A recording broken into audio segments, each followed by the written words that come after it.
Right, so there's obviously a ton of Charlie Kirk videos going around right now. And I thought I'd offer not a different take, but maybe a little different perspective on what some people might be thinking. So obviously, first and foremost, this dude was a dad, and I think most of my crowd is dads. So we can imagine what it might be like for mom, wife, kids to not have dad come home at night. It's probably the most horrific feeling I have every day is, what if I didn't come home? So I think we can all understand the gravity of that situation. Now to where it gets a little gritty. This was not some lone wolf. This was not some fat white guy who's mad at a guy talking on stage. This was a plot to take out somebody who was making a major change, a major difference in the political landscape of our youth. Charlie Kirk, at 18, started this movement, started this organization. Most of the 18-year-olds in this country can't fucking wipe their own ass. And this dude got up and stood up for his beliefs. And he was a threat. Let's just put it straight and narrow here. He was a threat to what the system wants us to do. Let's think about colleges and universities. His main following. He had millions, tens of millions of followers. He had millions of kids coming to universities, and not just the ones that had purple hair that were trying to debate him, people that were behind him. And let's think about what that does to universities. Colleges and universities are like TSA. It's a funnel. It's a funnel to get our kids into a place where they can be indoctrinated, where they can be told everything's going to be soft and cushy in the world.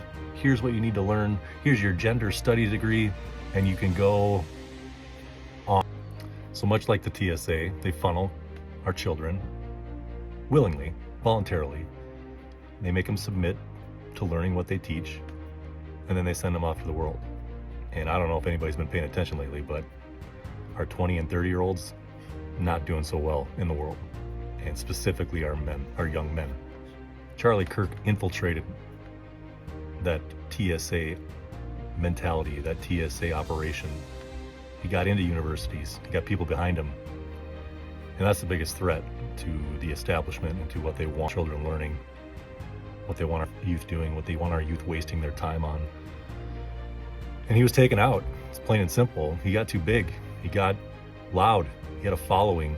And it's dangerous for those who want to control people when people stand out. They don't want you arguing with the narrative.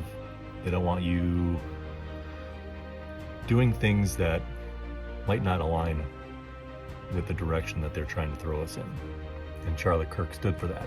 Now, I didn't necessarily agree with everything he did. I didn't really even follow him. I saw a lot of his videos and stuff online, but I'll tell you one thing, he and I are 100% on the same page with our faith, our belief in God, our Christianity, our belief that we have the right to speak, and our belief that we should be raising our children to think freely and to do the things that they want to do and not be afraid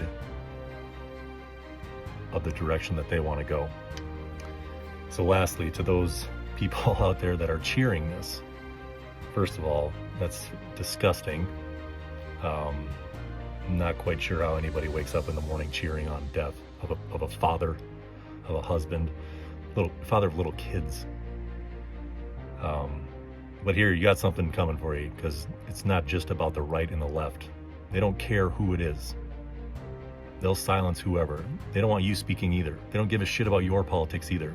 Remember Martin Luther King? Remember Malcolm X? Took care of those guys. JFK? They don't care what side you're on, because you're not on their side. All they care about is compliance. All they care about is obedience, and for you to shut the fuck up and do what you're told. And Charlie Kirk stood against that, which is, I think, something everybody can align on, regardless of what side of the aisle you sit on.